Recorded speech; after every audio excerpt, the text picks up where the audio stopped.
All right. Okay. Hello, everybody, and welcome to this very first episode of Duologues. I'm Dr. Sujaya Banerjee, and I'm the CEO of Capstone People Consulting.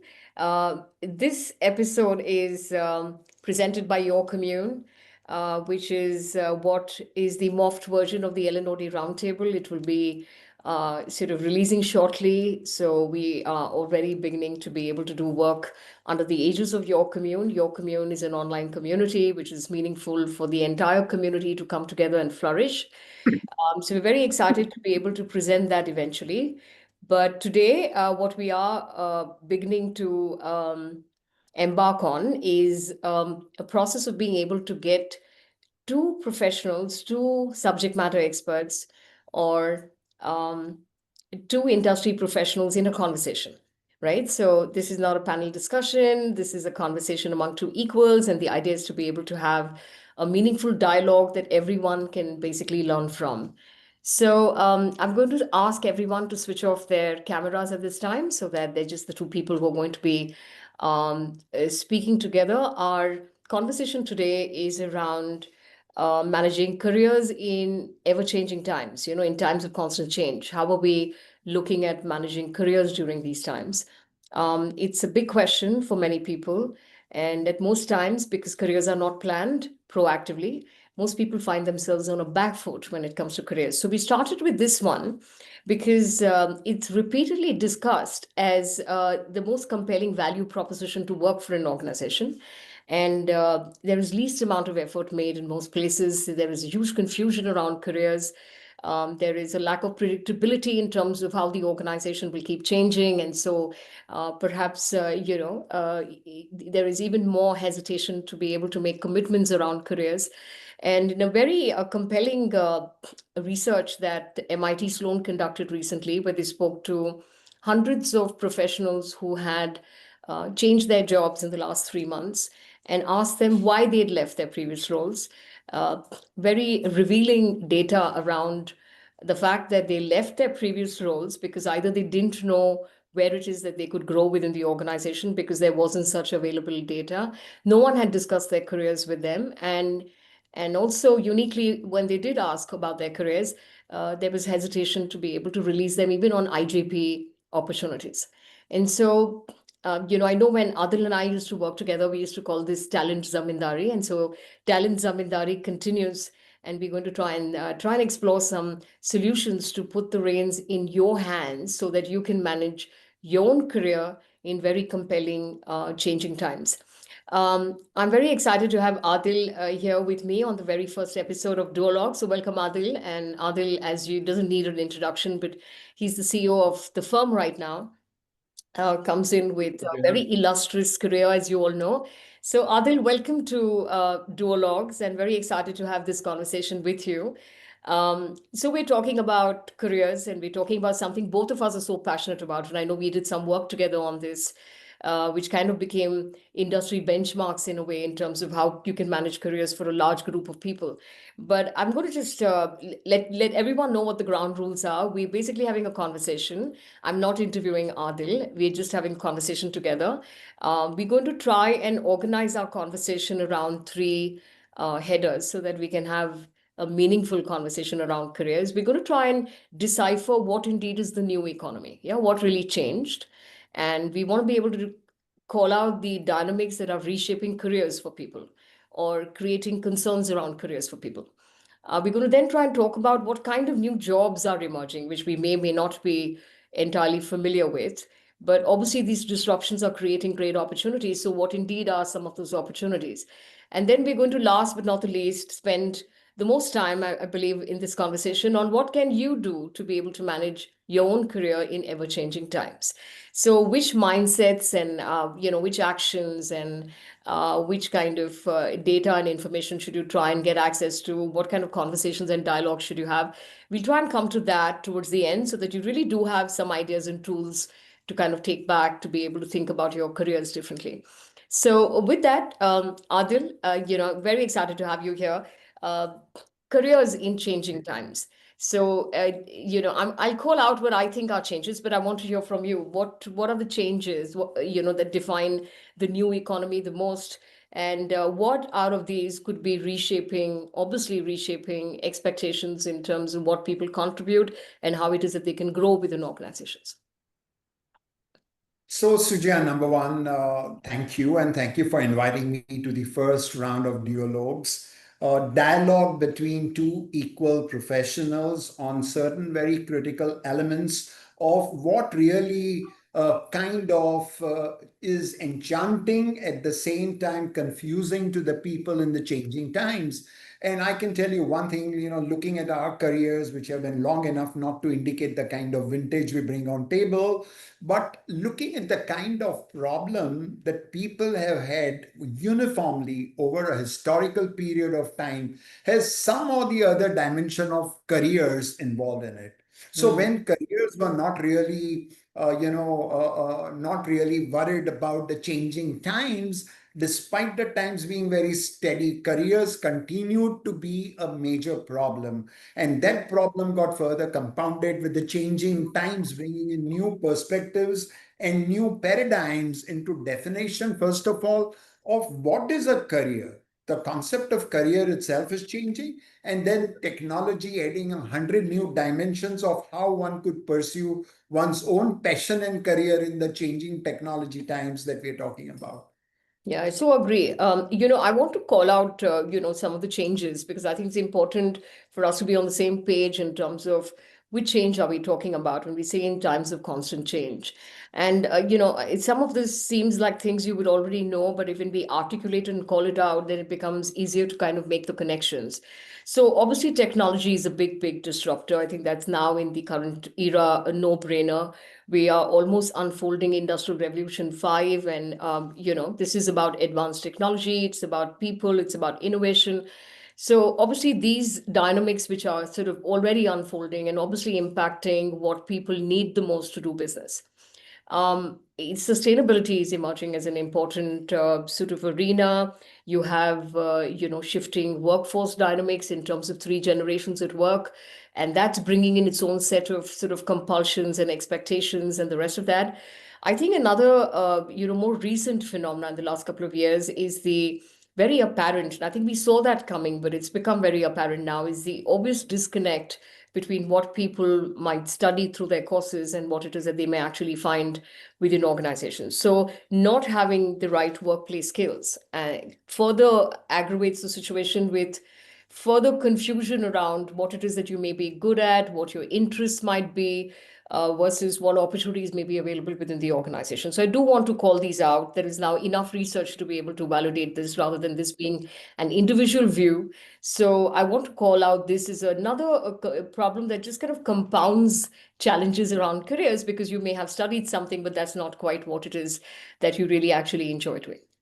So, Sujaya, number one is for the first few moments, let's keep technology away. You cannot really keep technology away from a discussion in these times, and we'll certainly come back to it.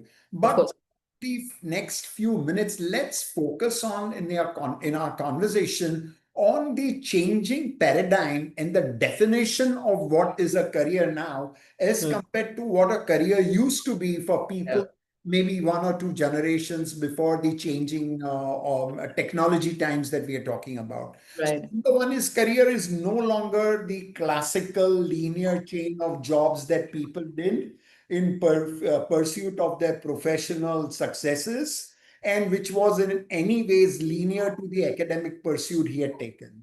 All right. So let's look at it. Number one, what are the 5 things which have changed? Not only in terms of technology, but 5 things which have changed in definition of what a career is about. Number one, it is no longer a chain of jobs that you're looking out for. So this job, and then I grew into the next higher job, and then I saw a succession into a third higher job. So no longer when you are making a definition or reference to career, are you talking about the growing linearity of successive jobs that you're talking about. So that's one change. The second is it is not about a continuous progress. All right. It is not necessary in only one pursuit of your domain. So you could have successfully been a HR manager, and then you would have been a successful photographer, and then you may have decided to pursue your career in music, and you may have joined a band and succeeded in doing. So it is about self-fulfilling, successful experiences built over a period of time, not necessarily linear with the pursuit of a professional career in line of your academics. That's the thing. Yeah. Yeah, I tend to agree. I tend to agree with that because, and I think I want to allude to Linda Grattan's book called The 100-Year Life, where she's alluding to exactly this, that especially in changing times, you're not going to have a linear career. It's a very brick and mortar phenomena. I call them accidental careers. You know what I mean? It's basically you're just there and you just float with the tide, and everyone, because of residency, got moved upwards. And I'm not undermining contribution or capability, but there was a sense of, wanting to give people movement upwards. I'm afraid that's not gone from very many organizations even today, which is you promote people who stay. And so as a result, they believe they have a career. And so, I'm glad you're making the distinction, and I can see you're making the distinction by bringing in interest into the entire scenario. So it's not uncommon for a lot of organizations when they make the deployment of talent that's been brought in centrally or even at early stages.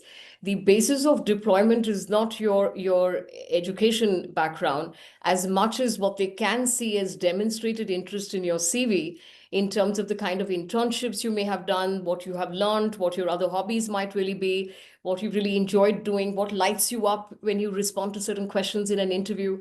So, you're alluding to interest and also the fact that it's not going to be as much of career transition in terms of in the same role, but you transition to different careers, and you could be enjoying just about anything, which could be very different from what you studied. And so I agree with you. I mean, it's not a linear process, and I think that one of the challenges, to add to what you're saying, is the lack of proactive agency around career. You know. Yeah, the beauty is that no longer are companies looking out for, have you been a successful manager growing linearly as we spoke? Now, the Mm, question is, what are they looking out for? mm, They are looking out for people who have the formula that they have understood into what it takes to make a successful professional.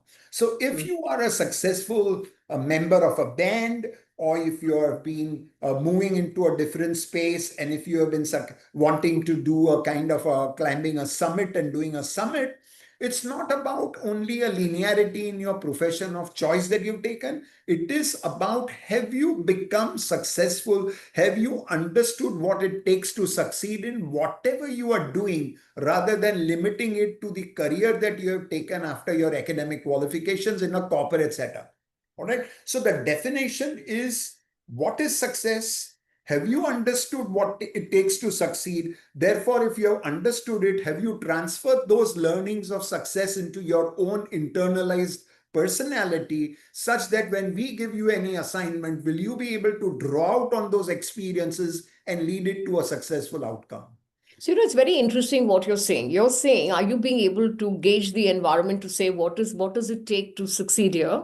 What are these people expecting from me? How can I start demonstrating these capabilities? And while I allude to that, which is, do you understand? And that's what we were trying to say. There's change. What does that really mean? What changed, and therefore, how does it impact careers?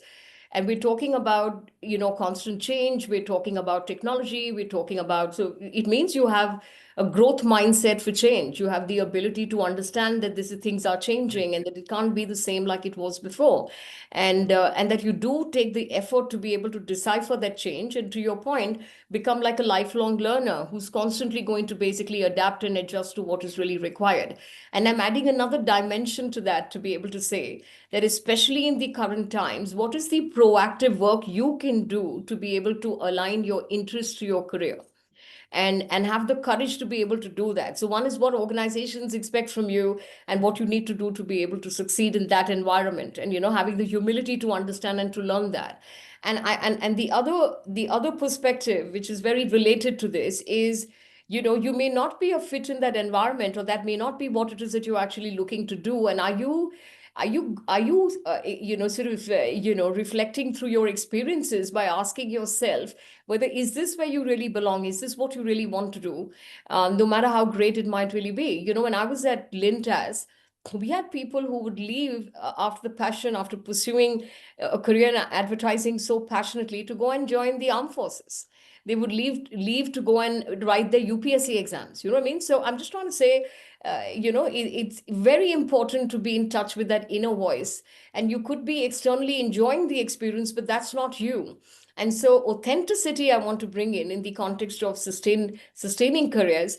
And I dare say that the current generation and the current environment, the disrupted current environment, the new economy that we're calling this, have actually got an array of opportunities for people to be able to explore careers and then change that again and then change that again to the point that you were really sort of making right now, which is, It can you does not pursue? now till you understand what are the lessons of success and what are the competencies involved to get Mm, success. It matters little where did you pick it up from?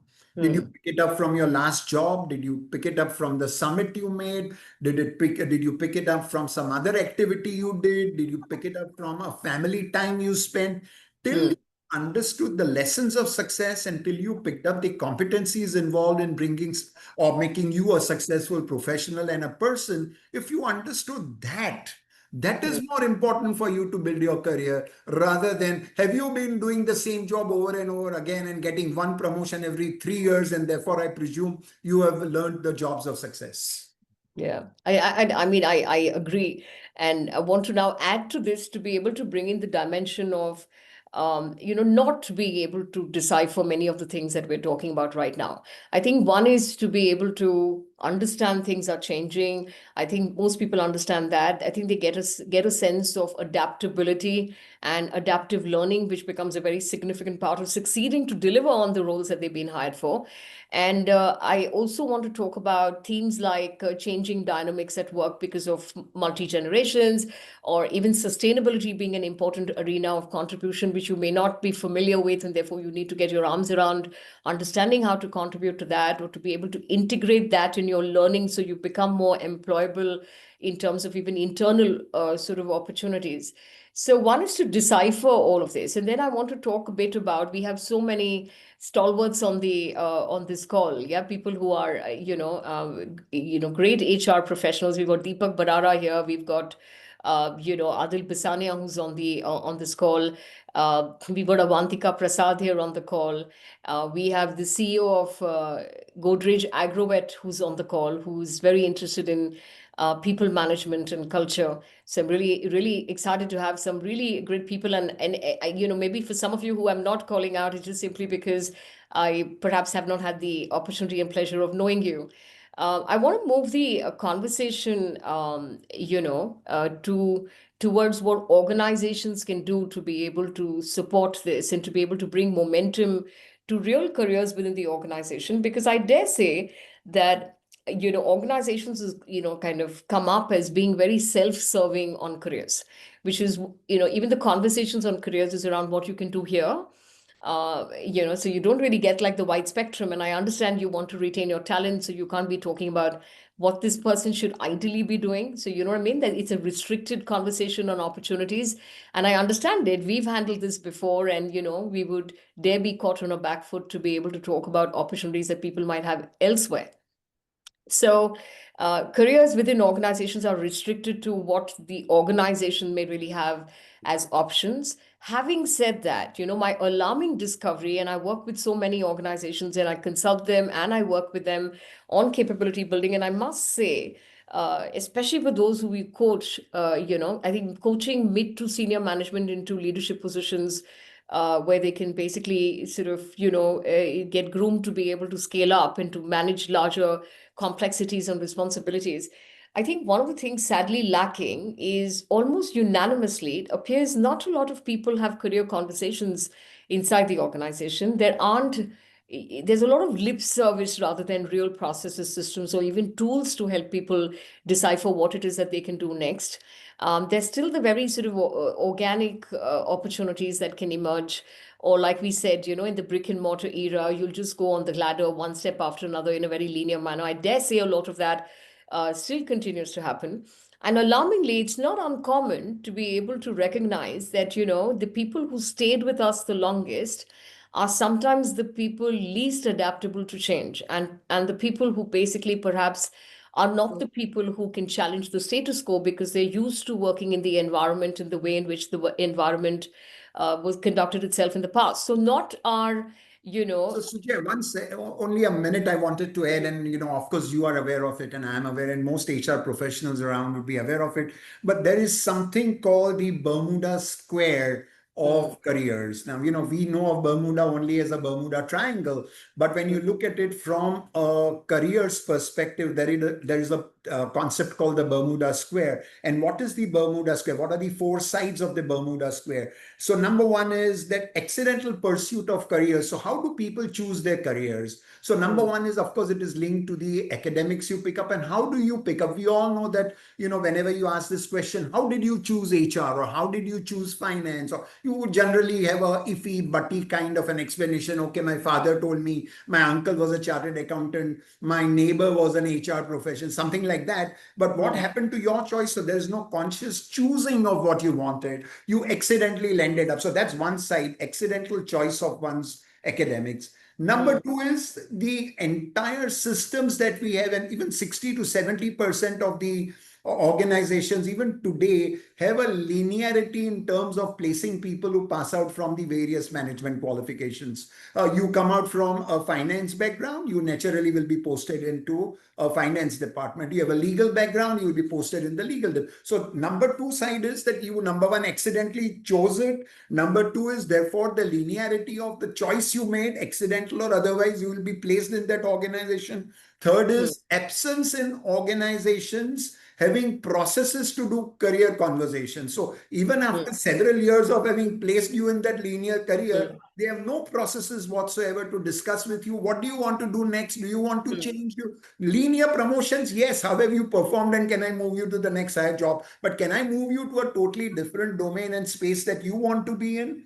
Absence of that, that's the third side. And fourth is the sheer insecurity of professionals and people now after a few years to say, do I really want to change? Will I be successful? Yes, there is an inner prompt which keeps telling me I want to change, but is it wisdom? Will I fail? Will I succeed? So the huge kind of insecurity, lack of preparation, because I've not done anything other than just listening to this voice of discontent which tells me I'm in a wrong field. And all of that represent the four sides of what is called the Bermuda trap. And anyone mm. who's caught in that trap is what finally comes out retiring from an organization, said, I worked in this organization, but happier career wise, no, no way.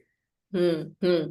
And you made a very interesting point right now, which is, do people even have the conversation on what should be your next job? And I know that people associate careers with promotion or getting the next level. And I'm wondering where we lost on the conversation of what you need to learn. You know what I mean? And the conversation really, the career dialogue is around preparing you for next levels, which means it's really a conversation around learning. I think there's kind of a sense of entitlement to be able to move up. If that doesn't happen, then I should move out. And because we've reduced careers to my next role, and my therefore my next salary, we've just lost the real edge in terms of being perennially employable, which is Absolutely. really what's my next learning. Yeah, what is it that I don't really do or know? And I'm saying that this area of being able to receive feedback in the context of careers is, I believe, extremely weak across most organizations. And to compound it, we have handed over the remote control of learning and career in the hands of our managers. Hmm. Instead of taking self control over the remote control of my learning and my career move, I have outsourced it to my manager and my company. You take care of my learning, you take care of my career move. I will be a moving audience to my own career growth. And Hmm. that's another Hmm. problem compounded to what you say. Yes, absolutely. So I'm just saying that, and therefore, institutionalizing mentoring as the leadership style, the preferred leadership style. I think there is no way out of this one. I mean, it's not even an option, and I find still there is a challenge in terms of, well, we don't have the time to be able to coach people. It's a great idea, but we just don't have the time for this. And Mentoring and reverse mentoring, Sujaya, yeah. because the new wave technology jobs which are opening, which you never really got exposed to, are Mm. things that the younger generation has developed a certain element of knowledge and expertise around. We Yeah. do not even want to believe because our egos are so high that if you're a Yeah. senior guy, you would want to get into reverse mentoring of learning those capabilities and competencies from the younger generation of people who came much later into the careers. Yeah, and I think that it's a joint challenge of not having this career conversation or anyone really truly interested in building your career. You know what I mean? Through learning, through preparing, through basically inspiring. You know what I mean? To be able to basically build yourself for that next job so that you will Right. sort of truly succeed. And I think a combination of sort of lack of initiative and proactivity around your own career, like you were alluding to earlier. And I mean that in the context of the self advocacy that people can actually do to be able to try and navigate their own careers. I think most people try doing self advocacy for the next promotion.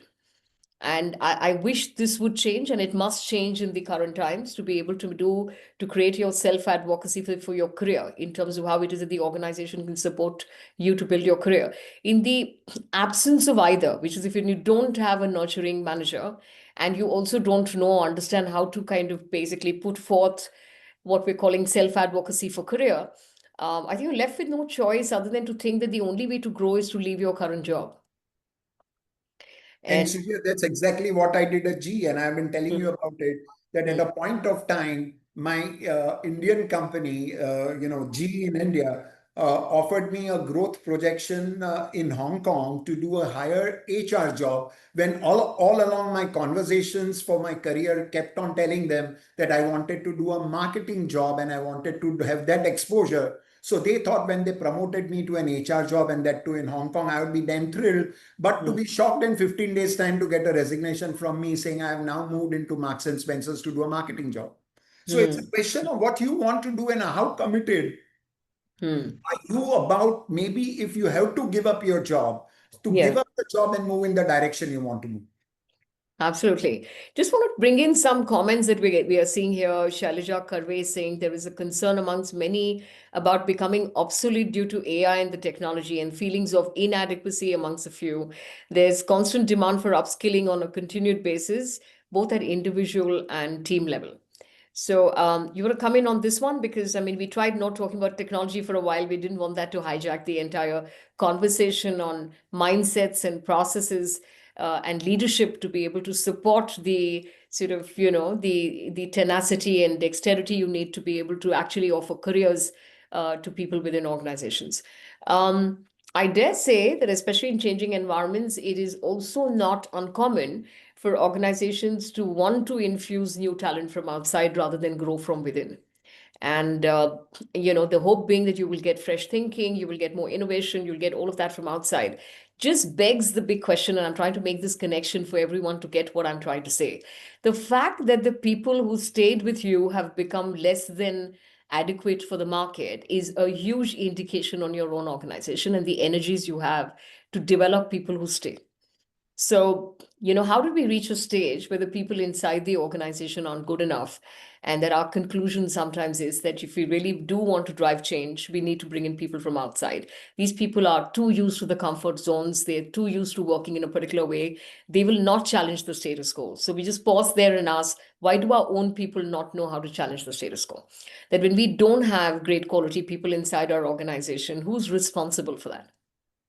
And what kind of learning energies have we ignored, especially, at the casualty of exigencies and constantly being in a state of crisis to not basically find the time to be able to actually groom people? So I'm So calling yeah, it that's alluding to a leadership failure in terms of being able to, create our own talent, create our own pipelines. so Sujaya, that is one side of the coin, and I certainly agree with you. Why Hmm. is the organization wanting to go outside? My second question is the other side of the coin. You Hmm. are quite mindful of the fact as a successful professional that times are changing and your job is becoming redundant. Hmm. What have you really done to upgrade yourself? beyond knowing chat GPT and beyond knowing and mistaking social media to be changing technology which will drive the future, what have you really done to invest in your career to ensure that you are relevant for the time? So you don't do that, and therefore, the organization takes the cheaper, easier, faster option of going elsewhere outside to go and get a guy who is far more trained, equally transferable, but not necessarily as wise. So it works both ways. As much as the organization is mandated to invest in its own talent and people to develop to ensure that they remain relevant, Hmm. simultaneously, there is a commitment that individual professionals themselves need to be giving to their careers to say, if I understand, and everyone is quite mindful of it, that the careers are changing with times, digitization is taking over, it's making their value chain far more different, blockchain is a reality. How many people have really invested time, money, and energy wanting to do something or have been praying and waiting for divinity to find a solution to their career realities? Right. And I couldn't agree more. And I think many of the pointers that you made right now actually allude to a very significant challenge I believe we have across organizations, which is the malaise of working in silos.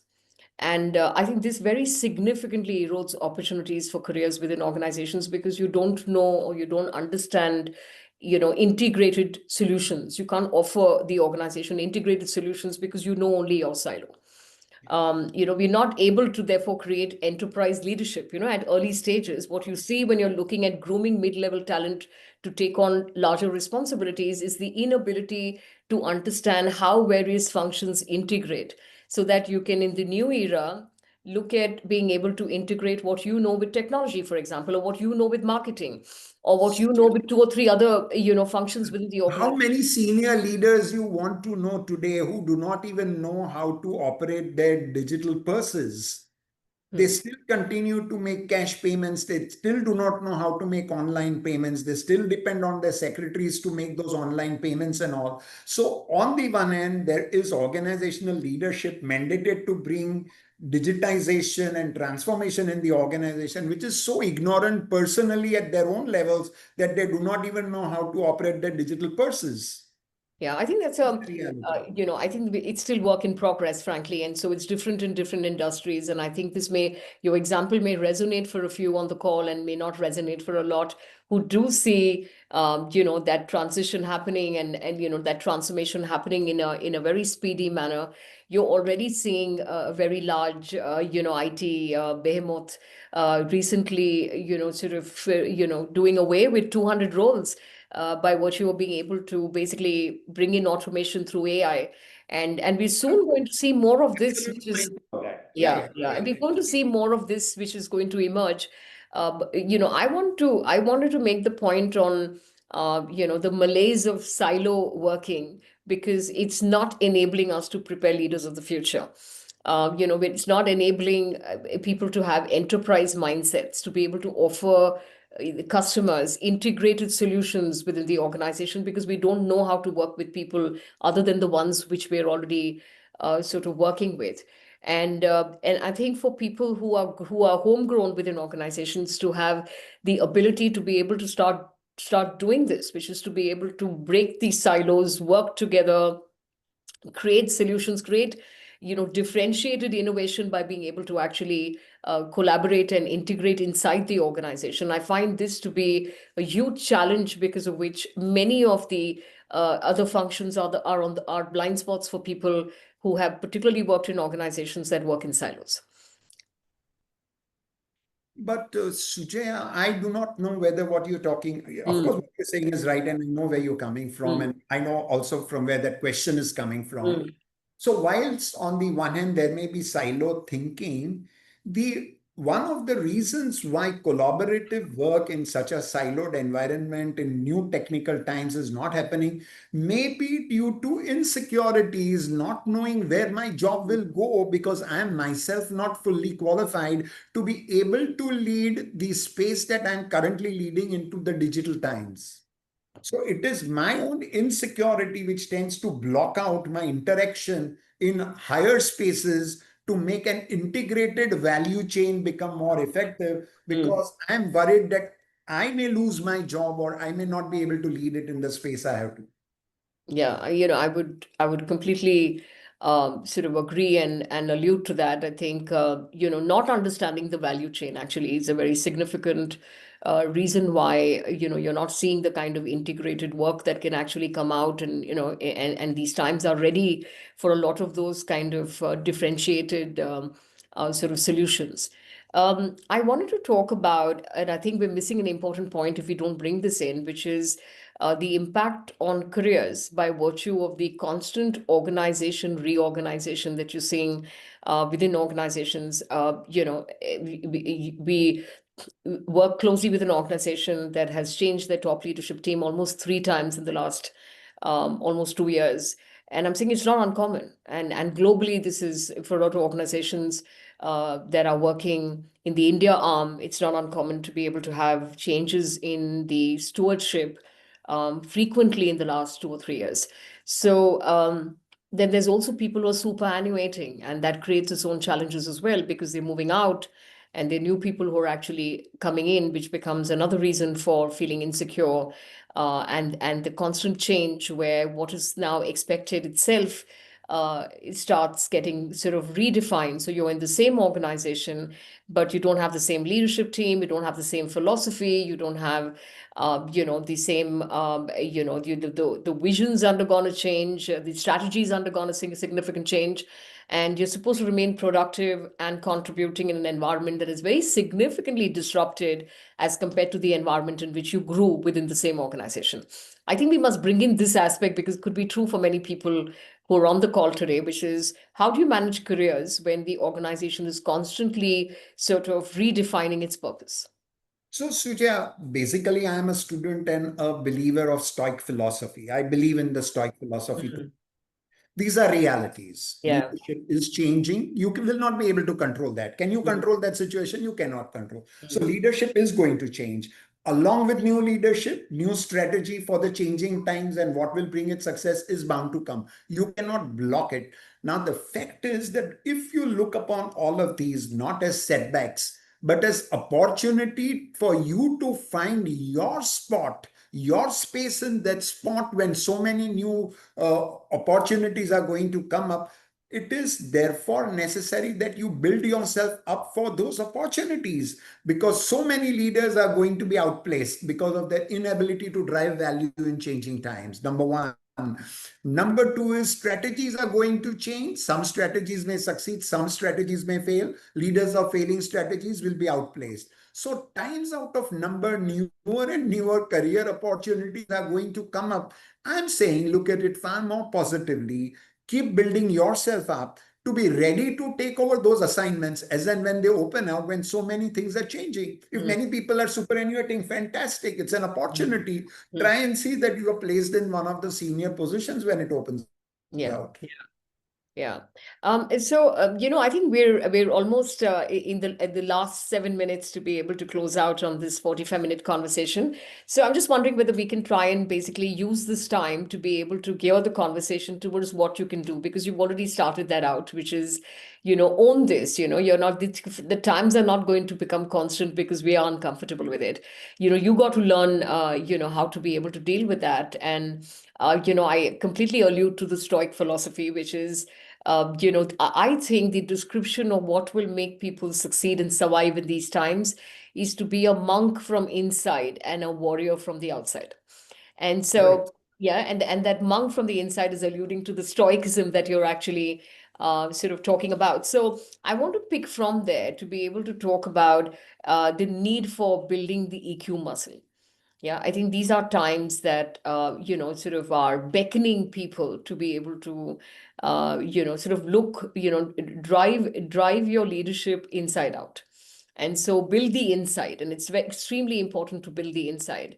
So if you are emotionally solid and stable, and if you're constantly using the space between stimulus and response to be able to decide on how you want to respond rather than react to what's changing around, you'll actually be able to keep your head together while everyone else is losing theirs. And I think there's a huge value on having people like that who can be very stable, very mature. I must say, Equanimity. yeah, but having the gravitas really to be able to deal with constantly changing times. So we'll allude to the opportunity and the invitation to be able to look at how do we build solid people inside, and who basically can remain calm, who can, whose ability to make meaningful decisions and to solve problems you need the most. Helping people develop critical thinking capabilities is also very important. So I'm also alluding to IQ at the same time, which is that I don't think there have been any other times that have tested us for critical thinking as much as the current environment does. So most certainly that too. And really, this conversation is incomplete. We don't talk about social intelligence. And I think the ability to be able to just get along, build rapport and build influence. I think the if you want to rename what leadership in these times really means, it's influence. And how greatly you can actually build rapport, build relationships quickly, be likable. You know what I mean? I think being likable is such a big one. I think being likable and being trusted are almost the same thing. So being likable is very, very important in these times to be. And when I'm saying rapport building, and I'm saying rapport building with speed, you don't have lots of time to be able to deal with the myriad set of stakeholders that you're going to have to manage in these times. And so I'm really inviting, people who kind of pride themselves on being introverts, I'm great at other things, but not so great at being able to work with people. This will become a setback. And I think the way to be able to deal with that is to be able to develop and build strong EQ and propensity for relationship building and influence. I think that's going to be a very, very important one, in these times. I mean, why would a team remain aligned to you when things are changing around them all the time? Why would a team still trust what you're saying when the top leadership has changed three times over? Yeah, and I think so, whoever is anchoring people in these times, absolutely needs to be the monk from inside and the warrior from outside. And I'm talking about Warrior. warrior from outside, yeah, to be able to have, the kind of tenacity and the sort of the solidness, the gravitas, the locus of control to be able to go after what the opportunities might really be, but remain calm like a monk, from inside. And I think that combination, I'm calling it out so you can visualize it to understand what this really needs. And we need loads of people around us who know how to do this. And So, Sujaya, yeah, the I that is very important. And why do you say that in the changing times you are important? That is, I am yeah. important. You got to take charge. Is because you need four eyes to be able Mm, to succeed in these kinds of times. Number one is intelligence, and we all said that mm. intelligence is very important. So, number one, intelligence. Number two, influence. Your ability to influence people. Number three is your intuition because things are changing. No Oh, longer yeah. is logic driven, it's intuition driven. And the fourth is inspiration. So you Mm. got to do a mastery in your intelligence of what's happening outside. Number two is your ability to influence is very critical. Number three is your intuition has to be at its highest peak point. And fourth is your ability to inspire people to move in the right direction. And therefore, that is the formula that I would tell people. You can keep learning new technologies. Python may go and a cobra may come in or something else will come in. You can keep learning and you have to do that. That's intelligence. But there are inner developments that you need to get into yourself and build your capability to be able to drive successfully. Absolutely. And all your eyes are alluding to meditation. Yeah. So the way you actually bring strength to those eyes is if you were someone who's meditating. And I'm going to invite everyone to the power of meditation. I've personally resisted it for years. And when I did start doing it, this is just 10 minutes. You just need a good 10 minutes of meditation. And there's some fabulous music available online. There's fabulous music which is available on Spotify and other places. So find your meditation space and build yourself inside out. I think all the four eyes you can strengthen if you're someone who's kind of meditating and building the muscle internally. So correct. Yeah, I think I can't underline enough the importance for lifelong learning and to be constantly finding opportunities to be able to learn, whether it's online, whether it's by being able to speak to people. I think one of the things that we're really lacking in is meaningful conversations. We've kind of initiated duologues because I think we've just lost uh, perhaps in the advent of technology, lost the power of meaningful conversations. People don't even want to get to an office. So, meeting with like-minded people, having a conversation, meeting with not like-minded people as well, and having a great conversation, I think is extremely at the center of being able to learn and build, through your thought process and build on your thinking capabilities that are going to become a differentiator and are continuing to be a differentiator in these times. For those who are, Yeah, our looking, yeah, ability, our desire to find the right answers oh has yeah. kept us from asking meaningful questions. Oh, yeah, absolutely. I cannot underline enough the importance for those who are handling HR functions within organizations who are here or are consulting organizations in this space. This session, I mean, all our sessions recorded in the afternoons, don't have a lot of live audience, but they have lots of, the recorded version has a very large number of people watching this. So I'm sure that this message will be useful for a whole lot that are going to be watching the recorded version as well. But for everyone who's on this call, and obviously you're interested in careers, is that I think it cannot underline enough the need to build leaders as coaches and teachers within organizations. It's so much required, particularly if you look at our generational dividend, and you're looking at almost 75% of your employee workforce being millennials and Gen Z. And shortly the alphas getting all ready to be able to come in. This is definitely times to be able to create bridges between the multi generations at work, and therefore teaching is such a powerful bridge to be able to create within organizations. You want to try and impact retention, you want to try and impact culture, you want to try and impact leadership. I mean, all of that requires, I know it sounds very simple, it's difficult to institutionalize, but it's basically your game changer. It's just so important to be able to have that. You will not have people interested in the careers of their teams unless they're oriented towards wanting to be their teacher, their mentor, their coach, someone who's rooting for them, someone who's basically looking to be able to see these people more successful, and as meanwhile on that journey for themselves, so they also kind of role model what it means to be able to manage your career. So I think this is such an important bridge, and it's very much required, which is how the leader behaves. And last but not the least is to have an opportunity to not just, I have, very apparent data, from in organizations where the ESAT scores and the engagement scores go up dramatically the minute a particular location, as compared to other locations within the same organization, when a particular location is committed to building careers, which means that there is agency to talk about careers, there is self advocacy, which is encouraged, and there is a mechanism for career conversations with people. So it's just not just it's not just lip service. They actually invest time in being able to get people to answer questionnaires on what kind of careers they like, bring that in, have a conversation so that people know what they need to learn so that they can prepare for the next move. And so is a game changer, and I recommend strongly that we start looking at this, because the realities of what's changed inside your organization. To what extent is there technology adoption as a game changer? Is sustainability something that you're looking at? To what extent does the organization value people working across functions so that you can find integrated solutions? How does the organization view innovation? What is the orientation to the Gemba? Do we really understand what's going on in the workplace so that we can create opportunities for people?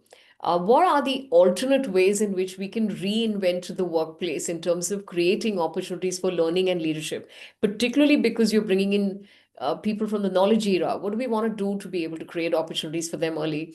All of this, is what all of this constitutes having a compassionate workplace where you're not just using people for what it is they've been hired for right now. You want to, and you're committed to genuinely creating a perennial supply of talent. And you're going to do that by investing first, by going first. And going first, which means to help and support people within the organization to build a meaningful career, and to not blame or use the constant change in the environment as a pretext to be able to declare people redundant, or to be able to declare people not good enough for the change, or to say, oh, our talent resides outside the organization. I mean, these are such defeating paradigms. And it's a travesty for the kind of young people who are actually available, the kind of workforce that we have, which is so young. And, building aspiration, creating interest in wanting to pursue careers in the corporate world, so much that we can shape early in the game for people to want to stay in the game long. So making it fulfilling is our job. You know what I mean? Not just attracting talent, but making it fulfilling is our job. And I think this conversation was meant to inspire more people to be able to do exactly that. Adil, any last words before we close out? And then, of course, if there's You anyone who said it has so well. questions. Adding last words will only be taking away from what you've already said it so well. And I think I really reflect what you have been saying. So it's Yeah. very Yes. So we've got Preeti saying, very good talk with Dr. Malia. Thanks so much, Dr. Banerjee. There's so much fear about AI. Would you like to address this? Great point, Adil. So much onus on the employer. Hemant Tej is saying, you pointed out a very vital point on internal progression. This is very true. This is required rather than victimizing an employee. Ajay Gomes saying, a major shortcoming I've noticed over the years, the society in general, is the lack of systems thinking, design thinking, creative thinking, critical thinking. So true. And Daniel Kahneman's System 1 and System 2 thinking, because of which there is no paradigm shift. People are happy with the status quo and don't question it. People are just happy with that. Shailaja saying, important to be mindful of our own growth and not expect organizations only to create that space for us. So true. And that's what we've been alluding to. It is for us to take charge of our own life. And if we get the support, that is a bonus. Kshitija saying that, Adil, you nailed it on something that you said earlier. How can AI be aligned with organizational HR strategy without compromising on the human touch? We'll come to this in a minute because we don't want you to go away without having the AI story. Leaders working in silos or employees working with a tunnel view, not sure which is more concerning. As much, Nathan, yeah. And we're saying that that tunnel view comes from not having a perspective other than wanting a job and a salary. And we got to build that perspective, is what I'm trying to say. And of course, Hemant saying, again, asking about AI tools. Deepak Barara, Garima Mishra, very insightful conversation. Deepak Barara, we need to build future with new evolving theories, strategies, rather than using old ones. And all right, someone else saying, I'm transcribing this call with my Tactic AI extension. So you've got something there. These platforms are not for selling anything, but if you do have anything useful to be able to share in terms of reading material, or a case study, it would be fantastic, but no selling on the platform, please. Avantika, very well said, Sujaya, to be a monk from inside and a warrior from outside. I also feel the need of the hours to develop the mindset, empathy, compassion that's so important as you grow as an emotionally intelligent leader. Spiritual quotient is important. Some really nice comments here. Premeditation, Malorum exercise, very apt for Stoic philosophy. Someone sharing that. This is very good sharing. And Roshan Singh, excellent session by both Dr. Sujaya Banerjee and Dr. Adil. As always, the discussion was very informative and very engrossing. Excellent conversation. Reading material be shared. Yeah, Hemant, be happy to make that available as we go along. Good idea that all our duologues also have some reading material that we can share. Quick one on the fear to do with AI, right? And I will do add, this is the last one because we have too many questions on it. So I do want to allude to the fact that while the adoption of AI is real, and there is a clear number of opportunities that you have with being able to deploy technology. And like Adil said earlier, change is inevitable. You're not going to be able to stop it. It's already here and is to be used. As we see the unfolding of Industrial Revolution 5, you're going to see even more advanced technology being able to come forth. The idea is to not get, insecure. And I think it's very important for organizations to be able to talk through this with people, probably HR teams, talk through this with people for them to be able to understand what does this really mean. I think AI coming in means the evolution of roles. And so you will have, both technology and AI drive automation. There will be hybrid roles where, for example, market and data science will combine itself. So you'll have more of that, which means it will augment existing roles. There are, of course, the AI, ML, prompt experiences and some of the robotics related work that will emerge in various, depending on the industry that you're really in. But to summarily be fearful about change and to be fearful about technology is really not meaningful, because it's not just the tech. Yeah, it also means that, as future of work unfolds, you need people who know how to work in the hybrid setup, to work with people who are very diverse. You're going to need people who are not going to have careers which are full time with one organization. You're going to see a lot of gig emerge. We said many career transitions, not just job transitions, that you're going to see invariably. You're going to see health tech and biotech emerge, especially as you have more aging population that you're seeing sort of around you. Data and privacy economy is going to be another big one, because especially as you, with the advent of tech, you're going to need more of the new currencies data, and so you will need to be able to have privacy related technology which is available. Creative and digital content economy is going to be another thing. uh, Cybersecurity. how creative people, yeah, cybersecurity, how creative people are going to deploy technology. Already seeing a lot of that with even movie making using technology, music composition Healthcare services. using technology. And these are really fun times. For anyone who's getting fearful about this, there's more to come. And therefore the idea is to become versatile. The idea is lifelong learning. The idea is to be able to look at how you can deploy this to be able to create an edge for yourself. Feeling fearful really simply means that you have an status quo bias, which means that you'd like it to be the way it was, and it's not going to continue being the way it was, and it's going to constantly change. The idea is, how do we kind of keep evolving in the environment as opportunities unfold? I think we've already taken a little longer than we were supposed to, but I'm very delighted with the participation, with some of your comments, with the sharing. Thank you for some of the suggestions. We will share more tech. Maybe when we post this recorded video, we'll try and see whether we can share some articles and some other things that we can help people use even within their organizations, as they're going to try and create more momentum for careers, and for individuals to take charge and build momentum for their own careers. Uh, Adil, with that, since you said you don't have any more last words, thank you for a very, very insightful conversation. I learned so much by talking to you, and Thank everyone on the you, call. Sujaya. Thank Thank you so you. much. Thank you. And so, everybody, thank you for your time. Thank you so much for coming in for the first session of Duologues. If you've enjoyed this, share this. It will be up on the on both LinkedIn and some of the other social media shortly. Do make sure you share this with people, and popularize Duologues. We will keep bringing in different people to be able to have conversations. Maybe the next time you see Adil anchor this and be able to have a conversation with somebody else. We have fabulous people who we're looking to be able to invite. If you have suggestions, you should try and recommend to us who you'd like to see on Duologues. But meanwhile, thank you everyone for logging in, on a Wednesday afternoon. So excited that you found this meaningful enough to be able to share time with us. Keep watching the space for more, and we'll continue having some really, really meaningful Duologues. Thank you, Thank you. Adil, and take care, Thank everybody. you. Have a great rest of the Good luck. afternoon. Bye-bye. Bye.